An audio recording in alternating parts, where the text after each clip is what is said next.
It's a sad day for Nadine, our food, and here. Sad day for rural Ireland, especially the farming community, their families, and the communities that they feed and that they nurture and that they provide food for. Sad day for the fishermen of Ireland as well.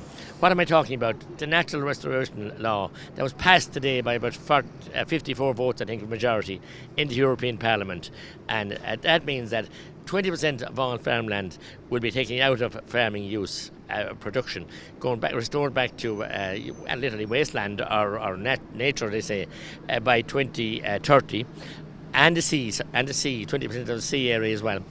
And also then the natural habitats or natural ecosystems must be all restored by 2030.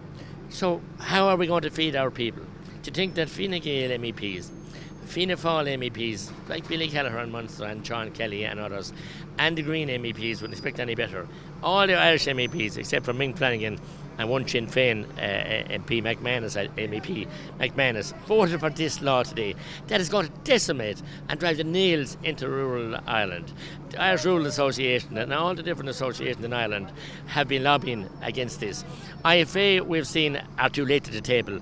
They're protesting last night at Cork Airport. They should be at the gates of Billy Kelleher's farm. He's a farmer. I think he'd vote for this, and other MEPs. And I think it's shocking. And I called a vote for an emergency debate to be held this evening in the Dáil for this today. It was voted down by the government. But worse than that, the government of Fine Gael, Fianna Fáil and the Greens. And it was voted down by Michael Lowry, Dennis Naughton and Peter Fitzpatrick, three so-called independent TDs. They're not independent TDs, they're Fine Gael lite. They keep voting with Fine Gael all the time.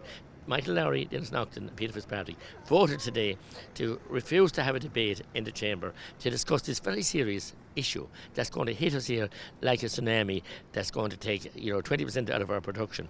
Where is the food supply going to come from? How are our rural towns and villages and cities going to be fed, number one, but as well as that, the farmer supports and the farming family support all the industries, indigenous industries. It's the biggest indigenous industry in the country.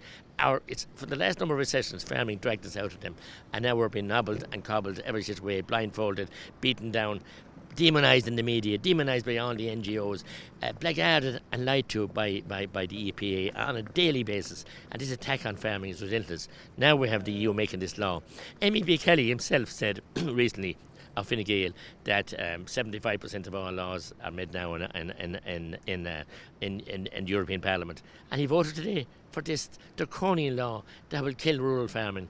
And him and Billy Kelleher and other MEPs will have the audacity to knock on farmers' doors. I said in the Dáil they should be ran from the doors, and the dogs put them after them out to Borheens, because they are playing a game of dual game with farmers' lives, telling them that they're supporting them. But it's time, and I'm appealing to the farmers and their families and the rural communities to wake up and smell the coffee here and cop on to these political parties who've been together since the inception of the state, who have literally no interest in Irish people. And that's bad enough not having an interest, but they seem to have a definite wish to destroy the Irish people and to try the spirit of Kickham, the great man from Underhone, Bardick Pearce and all those people who fought, gave their lives, Michael Collins, Liam Lynch, all those great leaders to give our freedom, and these are selling away inch by inch, row by row. Gach law is more, it's a false and rudchin.